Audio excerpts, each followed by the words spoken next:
Alors, mesdames, messieurs, internautes Dakar Buzz, bonjour ou bonsoir. Ça dépendra de l'heure de cette interview. Je vous l'avais promis que, Inch'Allah, c'est mon prochaine émission. Je vais carrément inviter une star de la musique sénégalaise. Je ne sais pas s'il fait toujours rap ou bien la musique en général. On verra bien. De son vrai nom, Fata El Presidente, bien vrai que vous allez vous poser la question.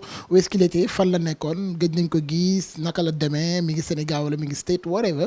Aujourd'hui, on va discuter de la musique d'une manière générale, waaye waxtaan ci carrière am tamit d'une manière générale et de ses projets parce que moom gëj nañ ko gis et je pense bien qu'il est en train de préparer quelque chose. El Presidente maa ngi lay siyaare. Mohamed Taf maa ngi lay bëggee di la ziare tamit. Philippe kontaan si internetu Dakar Buzz yi. Merci si invitation bi. Alors le plaisir est partagé li may njëkk a laaj sànq à l'entame de mes propos je l'ai dit Fata rappeur la wala mbalaxmaan la whatever parce que wax ji juddu woon na depuis classe yi sax amoon daloon na ci yow lan ngay confirmer rappeur nga wala lan nga exactement. Même pourtant man j'ai toujours été cohérent parce que je me suis toujours réclamé ou bien en tout cas claim sama bopp nekk rappeur. Parce que mosuma woy fenn quoi donc man mosuma woy quoi. man yi rappeur yi essayé sax léegi di woy ci rap bi. dafa mosuma ko def mais j'ai toujours rappé sur n'importe quel beat. Ok.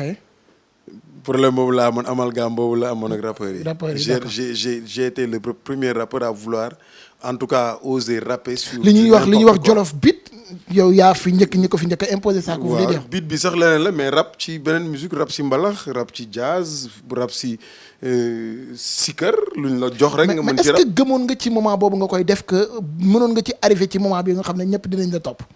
waaw conviction bu leer la woon moom parce que c'était pas quand même fortuit du loon loo xam dama ko néew nii rek di ko jéem a imposer dama ko dund ak américains yi gëm ko comprendre ko boo xoolee bi may wax ni rap juddu na démb suñu réew ñu koy sàggane te dañu lew nga bëgg ne ricain te du ne Afrique ne sa kanam nga ba ko fa loolu bi ma koy bindi c'était en 2005 sama album boobu laa ko defoon te fekk na dund naa lu bëri États-Unis nekk kay américain ba pare gëm ne rap taasu dafa may similitude. Mais d'où vient l'idée parce que bu ñuy xool say apparition vous faisiez rap pur et dur amuloon mélange bi nga xam ne moom la ñu gisoon en 2005 2006 ba ñu wàcc ci at yi donc war na mën a am benn source boo xam ne parce que voyagé wu ma 2000 laa door a génne 2001 laa soo xoolee ba baax 2001 laa def sama premier album hors classe CBV Hardcore mu nekkoon meilleur album de l'année les 2 volumes et juste après ci laa commencé di tukki nag quoi 2000 d'accord vers les années 2000 laa commencé tukki donc bi ma tukkee tamit loolu laa doon jàng di seetlu di am seetlu ci sama musique bi ma bëgg ak li nga xamante ni moom la àdduna bi di ko d'accord mais bu ma déggee da nga jël basé ci voyage alors boobu bu voyage dem State ñoom seen style la ñu am en fait donc les gens pouvaient dire que pourquoi pas jëloo seen style indil ñu ko mais da nga dem jàng jël suñu style boole kook li ngay def donc loolu dafay xaw a nekk une chose contradictoire non moom laa lay wax dafa am similitude en fait dafa am similitude dafa nuroog rap dafa nuroog taasu benn la parce que c'est des formes lyricales parce que dégg naa sa benn wax nga ne ci taasu la rap juddu nga nekk rappeur ne doo ko tudd parce que benn la boo xoolee mi ngi gën a confirmé wu si musique tey booy di def drill di def ay trap lépp boo ko foncé même ba ci biir musique bi loolu dafay ñëwaat musique bi day ñëwaat mais style rap bi tamit day ñëwaat d'accord donc man dama dem ba comprendre ne taasu mooy rap parce que ci biir taasu da ngay taasu ñi dañuy kebetu ñi dañuy xaxar ñi dañuy genre yooyu yëpp da nga koy retrouver waat si des formes lyricales dans le hip-hop. Mais est-ce que nekk loolu moo taxoon nga amoon quelques clashes venant des autres rappeurs. Je peux dire pour ne pas dire des ennemis en fait. Est-ce que loolu oui loolu la parce que en fait problème mu entendement la problème mu ñoom je pense que ils l'ont pas ñu ci bëri si ñoom jëluñu ko woon artistiquement. xam nga parce que dañu nekkoon di gën a fusé wu si sama bopp si sama parce que tamit ñëw ma woon rek si innover côté rap quoi dama doon bokk si ñi nga xam ne dama doon dindi rupture bi Rapadio doon andi. parce que yaa fi gën a di dëgër fi dem jël lekkat teg boole ko sa orchestre. waaw parce que rupture bi Rapadio doon andi ne Daara J PBS Black Mbooloo jant bi li ñu doon def yëpp baaxul du musique. ba ñu gëmloo askan wi ne leen ñii fu ñuy yéegate dañ leen war a sànni xeer. donc man rupture boobu loolu laa gëmuloon donc moo waral man bi may commencé di def musique tamit dama mën a dëggal sama bopp ci li may def. xam ne man musique rek la ñuy def yàgg naa wax ne du diine fola donc dañ ci war a def lu ñu bëgg a def. D'accord. On avait l'habitude de voir des rappeurs qui sont vraiment des révolutionnaires. Seeni texte dañ daan révolutionnaire à tout moment mais dañu gis beneen style bu Fata indi ci ay texam dafay def l'effet de la société je veux dire ay ngénte je veux dire way sabar way Doudou Ndiaye Coumba Rose wa rêve donc idée boobu tamit naka la demee c'était juste dans le cadre d'innover ou bien dans le cadre d'apporter d'autres choses. Oui, bien sûr parce que benn moment tamit il fallait être sénégalais parce que chaque hip-hop doit parler à son public. Et donc pour man di def musique bu originale ba pare te di ci rap comme des Américains aussi amul sens. Et donc je me suis dit bon man dama war a wax ak ñi nga xamante ni ñoom ñoo may déglu. Ok. te ñoom laa mën a échanger donc rappeurs yi nag ñu ci bëri à l'époque dañ doon def le rap américain. En sénégalais quoi. Et donc man boobu nag laa ni leen écouter nañ def rap boole ko ak suñu ay musique ñu adapté ko. comme mais est-ce que c'était facile par rapport ak sa intégration ak les autres rappeurs. Non, c'était pas facile mooy ma la parce que dañ la ci doon sax jépp il y a pas longtemps gis nga la sortie d'un artiste nitu dëgg. xam nga Karim mu vraiment ma ko ciy remercier parce qu'il a eu beaucoup de grandeur. d'approuver que lui à un moment donné demoon na ba jàppe ma man comme ennemi. te musique kese lañ doon def quoi. parce que demoon na ba moom loolu moo doon développé aussi maanaam. te tey am naa raison. ci hip hop bi te loolu mooy dëgg. donc man dama ni ko yow bokk nga ci 10 000 personnes yi ko xam noppi ko toogee ko. te loolu mooy dëgg. su ma déggee léegi nag excuse-moi doguma la. côté forme lyricale bi ngay wax nii. choix la. parce que engagement le hip hop di wax. mais engagement yi c'est des engagements peut-être les engagements peuvent être sociaux. culturels ou économiques. Et d'ailleurs dans le hip hop américain on a su comprendre que am na rap. am na hardcore. mais am na edutainment. am na rappeurs yoo xam ne dañu focaliser wu rek si jàngale. am na entertainers mooy ñi nga xamante ni ñoom dañuy fësal luxury. mais am na rap business bi aussi. am na conscious. y a des rappeurs yoo xamante ni lu mel ni ay Mos Def Talib Kweli. demoon nañ ba créer benn clan. nga xamante ni ay lyricistes lañ dañu aay ci mbind. bëgg ay forme d'écriture. ba dañuy créer benn album bu tuddoon Lyricist Lounge. créer benn endroit bu ñuy daje. rek juste di waxtaane bindu ak taar bi. D'accord donc hip hop fii rek Sénégal la ñu jëm ba jël rappeur rek fësale ko état. parce que suñu rappeurs yi fii pour être engagés ils pensent qu'ils doivent tirer sur l'état. donc mu baal ma dogguma la donc su ma déggee loolu dafa mel ni que vous êtes contre Y'en a marre whatever. Non, pas du tout. c'est Y'en a marre c'était une forme révolutionnaire. de tous les jeunes et ils sont. Pourquoi participer woo ci seen mouvement bi. Bon parce que déjà lu ci bëri du ma fi fekk ñaareel bi. peut-être sax su ma fi fekkoon peut-être du ma siy dem noonu. parce que pour man mooy li ma la wax ñun ñëpp ay acteurs lañ ci changement ci rupture. parce que nit bi toog war a jóg dem defi lu bon sax boo ko dëjee mu toog yow bokk nga ci ñi ko teg mu toog.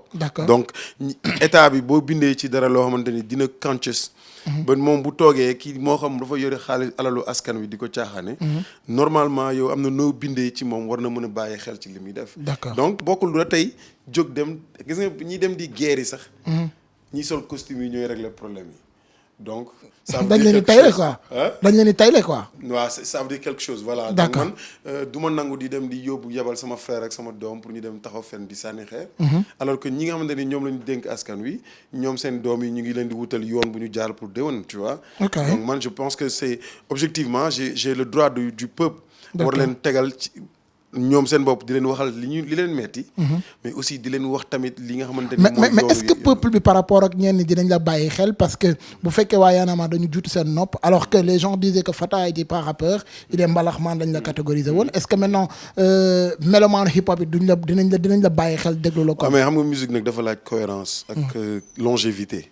boobu ba léegi je peux dire ça fait 7 ans du ma génne album mais on peut parler de Fata quand même parce que même bi ma déggee ngay wax ni Fata fu mu nekk. tey aujourd'hui ku nekk média nga. yow comprendre nga yaa ngi nekk Dakar Buzz tu vois. du télé. peut-être mi ngi am ay ambition nekk télé tu vois. donc man j'ai des comptes personnels yoo xamante ni ku ci cliquer tey di nga xam sama activité démb. ak suba quoi tu vois. et donc foofu la musique bi toll tey da ngay génne clip bu bees sax. amul télévision bu nekk fii bu fi am ay programme wala benn ligne éditoriale boo xamante ne di nga gëm ni lii dina génn suba. ba nga war a mën a toog xaar ko donc da ngay def clip tant d'artistes def clip du génn quoi. Donc li nga mën a gën a dépendre mooy yow ci sa média si public bi lay follow. nga mën a fidéliser wu ak ñoom. pour mën a génne say affaire ni nga ko bëggee quoi. D'accord. Alors sànq ci say biir wax dama dégg nga wax ni maintenant am nga raison ci seen kaw alors sama question mooy raison bi ñoom ñoo la ko jox wala yow yaa jàpp ni vous avez raison toujours. Non, en réalité jéemuma sax am raison si seen kaw. dama koy wax ni dans le futur au fur et à mesure ils ont compris que j'ai eu raison parce que tamit du sax du bataille entre man ak ñoom. vision la. yàlla tamit moom mooy namm ci nit. seppi ko ci biiri nit di ko wan mu leer quoi te man li ma doon wax conviction la woon parce que man damay nekk ak ay américains ñu toog seen biir di leen wax ne hip hop bi Afrique la jógee. si ñun la jógee. maintenant yéen vous êtes né dans un endroit où tout est structuré. D'accord. Et donc ëpp ngeen ñu doole comme ni ñu jaayee doole. D'accord, il y a assez de moyens en fait. Et voilà donc ñun nag africains yi ñun waruñu téye otage ba tey ñu war a gëm ne ñun moomuñu rap wala ñun. Américains yi ñooñu moom si lépp. parce que période bi fii Bouba di ñëw ne rap polonais la gars yi dañ doon kaas de. waaw parce que ba tey ñoom li ñu yor Sénégalais li ñu yor fii ñun rap lañ koy tuddee. mais ñun li ñu yor c'est plus riche que le rap. ok c'est plus riche que le rap. loolu nga doon jéem a jëmmal au début en fait. mais dëgg la. parce que tey mi ngi feeñ ci fecc yi gis nga am na sama benn morceau tamit bu gars yi bëri dégluwul lu bëri. sama maa ngi ko tuddee woon fecc. dama wax ni toutes les sortes de danse yi génn ak hip hop. chaque année mu génn. boo ko delloo ba ci ginnaaw a ginnaaw bu ci ne am na lu mu nuroog fii Sénégal ci suñuy fecc ba ci ndaw rabine ay yi ngay dégg yëpp. boo ko xoolee si américains yi. dañ ko formuler mu moderne. ba léegi mais léegi c'est devenu encore beaucoup plus clair ah. ay Beyoncé. qui s'auto rek proclame comme une africaine. ba ñëpp di kontaan si moom. Sénégalais yi fii war nañu xool ni ñuy woyee sax. D'accord. ni ñuy musiquer. Alors Fata vous avez bel et bien remarqué la nouvelle génération. New Generation bi. Est-ce que gis nga ci ñoom kenn kuy def la Fata doon def.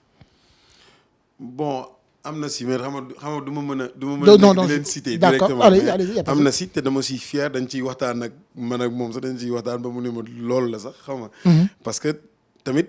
moo may ëpp énergie moo may ëpp aujourd'hui moo may ëpp temps pour di nekk ci game bi di fësal loolu ma doon def lu yàgg parce que tamit ñun léegi ay kilifa lañ ñu ngi nekk ci di entreprendre ci autre chose et ba pare mais la passion reste aussi si lu ñu bëgg quoi mais en tout cas ci jeune génération yi di ñëw yëpp je trouve que benn défaut mooy bi nga xamante ni man moom moo ma tardeel ci sama carrière te bëgguma ñoom ñu def ko mooy le fait ñuy bëgg prouver ni mbedd bi comprendre nga. D'accord. parce que ils veulent toujours se montrer original.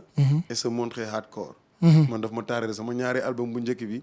Rafrique boo xoolee genn wàll gi moom mooy yi ma defoon ak gox bi système. gox bi système ndax mooy moo ëpp succès après sa album ah. après mais toujours da ngay bëgg prouver ni gangsta nga. donc def ay fan su faat. def ay sound bi ma def ak Dragon. ainsi de suite. Et au fil du temps j'ai compris que man j'aurais pu quand même faire des albums purement originaux. mais boo xoolee comme le fait presque par exemple Daara J.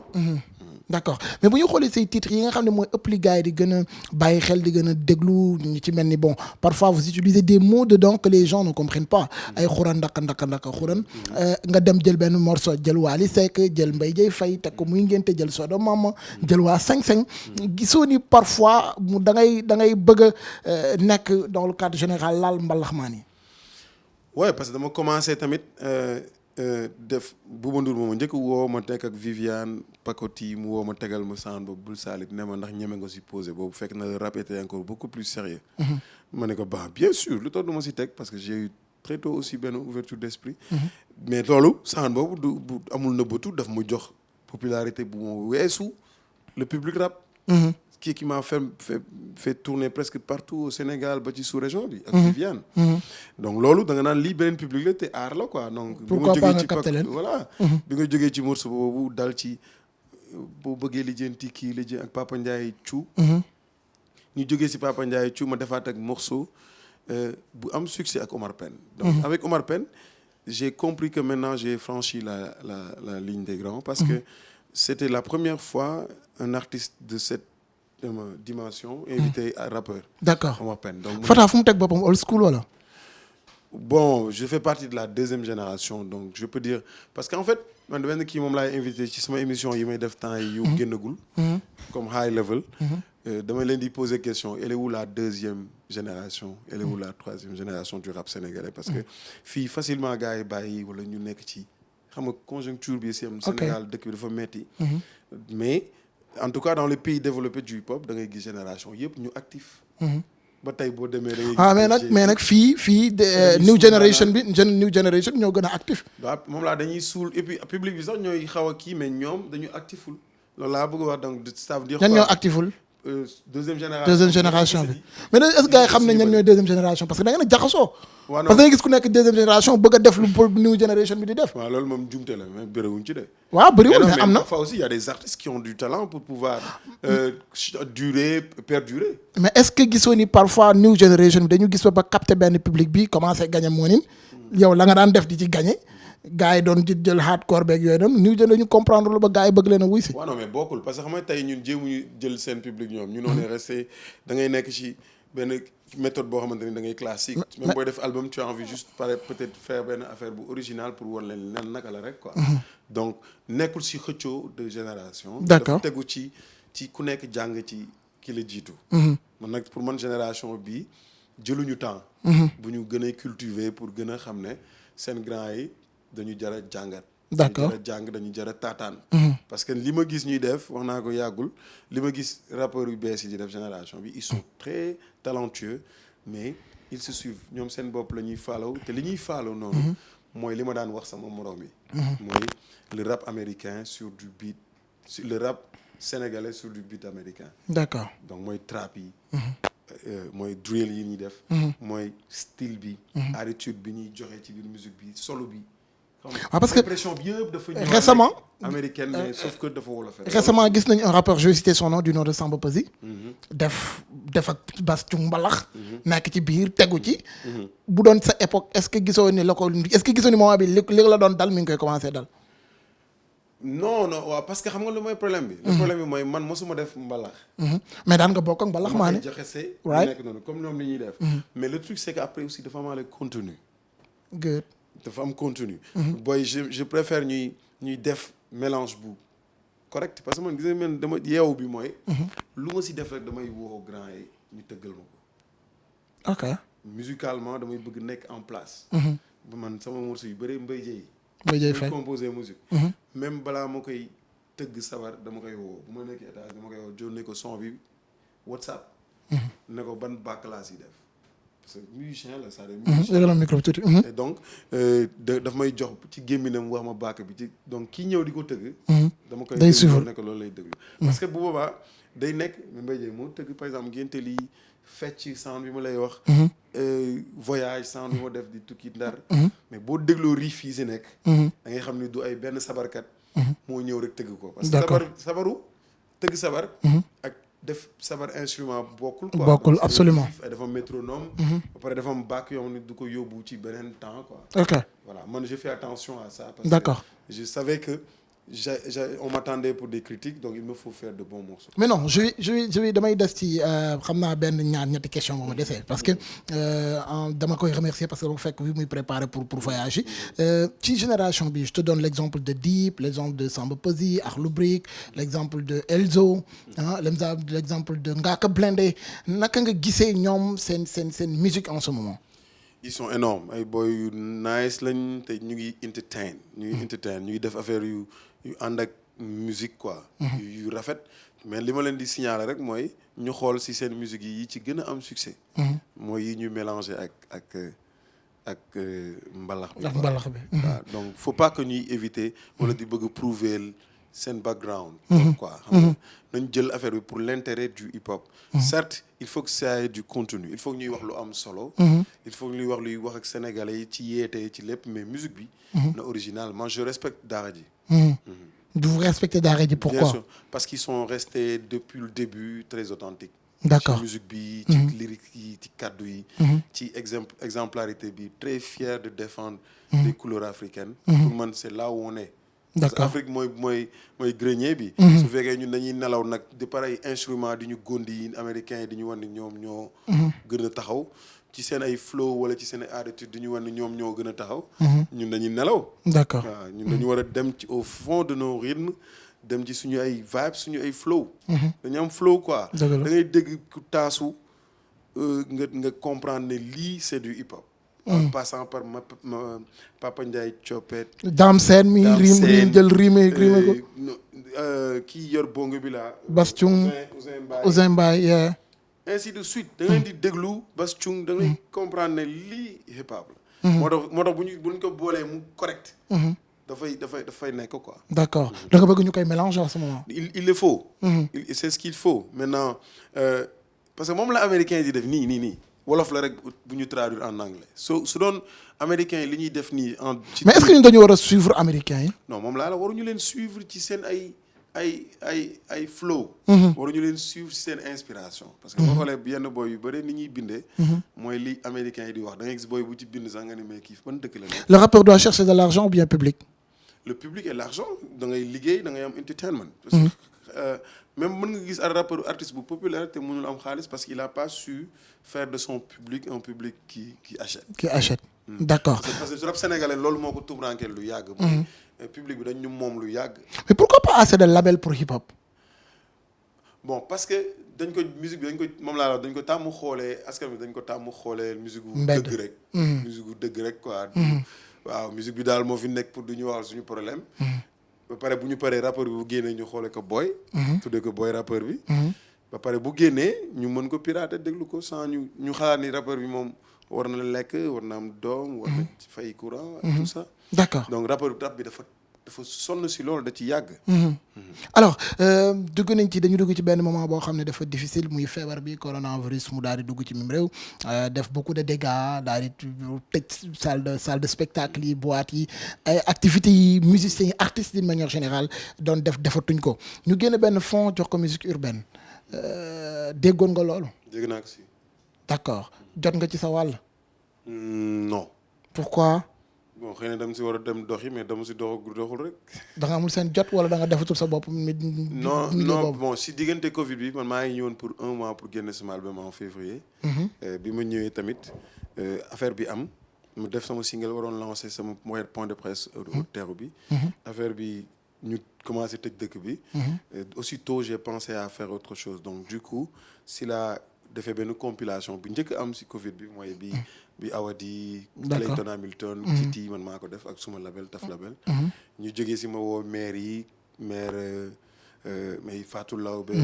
et Ami Collé boobu tamit ki ne la am ñoom ñëpp bi ñu nekk man maa ko defaat. d'accord donc c'était une manière de contribuer à participer à la communication mais en même temps aussi je me suis dit affaire baa ngi changé ma bàyyi xel léegi ci investissement boo mais man su ma déggee sax est-ce que gisoo ni dafa am benn oubli bu am par rapport ak musique urbaine ci yow parce que fi nga toll ci hip hop niveau dayo bi nga ci toll nekk ci deuxième génération bi quoi qu'on puisse dire mine de rien c'est quelque chose est-ce que gisoo ni les gens devaient tendre vers vous que vous tendez vers eux. non moi je tends vers personne et j'attends pas que les gens tendent vers moi hein. mais par rapport au fond Covid dans les normes Fata waroon na mën a am norme. depuis 1 an je suis pas à Dakar.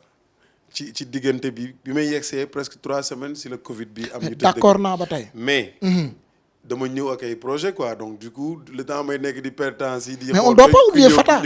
j'ai des sujets dans la tête j'ai des sujets yu gën a am solo di xaar benn fond quoi. mais on doit pas oublier Fata c'est ça que je veux dire. non c'est pas de l'oubli ils ont appelé à tout le monde en fait. mais pourquoi gars yi woowuñu la j'ai reçu des messages qui font appel wala qui me demandent de remplir benn formulaire. j'ai pas d'accord pu. donc yaa remplirul yow. oui j'ai remplirul moom mais parce que maa ngi lay wax si projet bi ma doon kon di defar label bi. fi nga nekk d'accord mais loolu est-ce que yàqal na dara si sa projet Fata. ouais non moom loolu laa bëggoon j'étais beaucoup plus. d'accord sur ça. man daal su ma déglu mel na ngaa xeeb som boobu quoi. non. ah mais moom c'est ça que je veux dire. parce que man daal je suis beaucoup plus dans le contenu fi nga nekk nii ci la ñuy liggéey lu bëri pour def fii benn on a beaucoup travaillé dans le contenu ci diggante Covid bi yëpp quoi. D'accord, c'est ça quoi. émission yu bëri yoo xamante ni ñu ngi koy def di ko jox télé yi ñu koy commencer di diffuser. ok yoo xam ne yenn yi dina jàppale hip hop bi bu baax. parce que j'ai repris ay émission hip hop feeling da nga koy reprendre. hip hop feeling ça a commencé à tourner. high level beneen émission boo xamante ni talk show la bu différent aussi.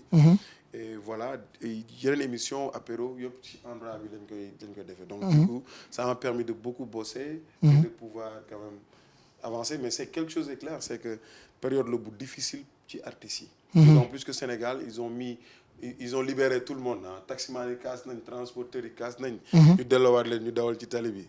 kenn contrôlé sax ndax benn ñaari client la ñu yoro wala takk nañu masque. mais musiciens yi moom fañ toog fa lañ toog ba tey. Et vous pensez que c'est anormal? C'est anormal quelque part. Mais après aussi man yenn du nekk ci sama wax lu bëri mais damay xam ne bu ñuy traité benn affaire. te mu ëpp doole ci àdduna bi tey. te mu yéem ñëpp. ñëpp ci war a bàyyi xel parce que ku mu dugg sa kër dafa musiba. donc bu ko état di yiir. ñëpp dañu am responsabilité yiir la ko. D'accord. foofu laay xoolee. donc non allez-y. pour man intérêt bi loolu la quoi. moom nag loolu nag ça fait appel à beaucoup de choses parce que tamit bëri na xew-xew yu bëri yu am ci réew mi. yoo xamante ni yenn saay bu doon sa sago da nga naan dañuy bàyyi ba lii weesu ñu def ko. D'accord. L'émission tire à sa fin. Juste gisoo ni moment bi war nga mën a intégrer Y'en a marre pour jàppale leen. Non, de cœur je suis. Mais de temps, j'ai pas. Vous avez pas de temps. D'accord. Lan mooy projet Fata en ce moment. Album bi. J'arrive avec un nouveau album qui s'appelle Global Citizen, le citoyen du monde. Def naa ci affaire yu nice ay featuring y a Titi, y a El Hadj Diouf. album bu El Hadj Diouf le Sénégalo-Canadien. Canada waaw. Def naa aussi benn album compilation bu dajale ay presque 8 artistes. locaux yu def hip hop bi ma lay wax ni bu sénégalais. ñoom tamit ñu ngi ci biir compilation mi ngi tudd Inspiration. Et tout ça sort en même temps. xam naa plus tard vers novembre. comme ça ñoom ñëpp dinañ mën a. gisandoo ni liggéey bi ñu doon def boobu ba léegi yegg si na. Voilà donc juste merci beaucoup sama cameraman sax dañuy participer ci émission bi. nee na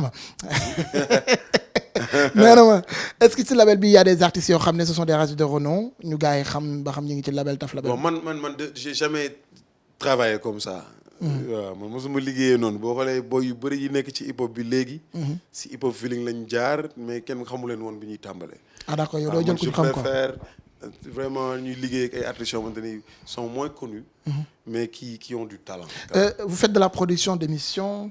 Vous recrutez des animateurs ou bien de renom ou bien vous recrutez des animateurs comme Big Taf keneen ak keneen yu nekk ci suuf. Non ñu ngi dañuy def nañu ay quelques castings. Parfois on a des émissions qui font forcément n'a pas besoin d'animateurs. D'accord. Pour man xam nga si innovation. si xam nga apporter d'autres choses en fait. Voilà donc am na émission bu tudd apéro boo xamante ni ay 4 personnes lañ mais du ñu soxla du animateur vrai sax moo si nekk. mais waxtaan la mais il y a des codes. Pour passer à un autre sujet. D'accord. Et je pense que c'est purement de la réalisation en fait. Voilà. Et donc c'est des choses qui parfois prennent du temps à être adaptées. Si Sénégalais yi ni ñu nekkee. Mais il faut savoir travailler à la source. xam nga doo ñëw aussi ne da nga def label pour que ñëpp dañ ko war a gis tey. dañ ko war a def suba dañ ko war a bëgg suba. dafa am succès suba donc tout ça c'est un plan. D'accord. Et nous on est assez ouvert et ubbeeku aussi pour des gens qui ont des concepts quand même très originaux et puis qu'on accompagne. Merci beaucoup Fata dama lay bàyyi parce que moment bi j'ai pris beaucoup de votre temps. Merci beaucoup du fond du cœur d'avoir accepté cette interview. Merci Taf maa ngi kontaan ci yow. bëgg naa bu baax. di la xool nag affaire yi di évoluer ba pare nga yenn saa nga tey gars yi xoos leen fële ci confrontation. mais dama koy jar waaw mais fii dama koy jar. non damay toog yaa ngi reetaan man sama gars yi doy nañu waar quoi mais je vous félicite parce que dama koy wax quoi il y a des émissions qui ci soo si dem da nga war a préparer wu donc il faut se préparer pour tout entendre mais bi préparer woo ko bi dama la bett bi on l'a programmé en 2 heures de temps. 2 heures oui vraiment donc on l'a pas préparé mais sant rek pare nañ fekk na yow pare nga pare na jërë na merci beaucoup amis chers internautes c'était Fata El Presidente dans votre interview ce fut vraiment un plaisir tout en vous donnant rendez-vous très prochainement ak keneen jaajëf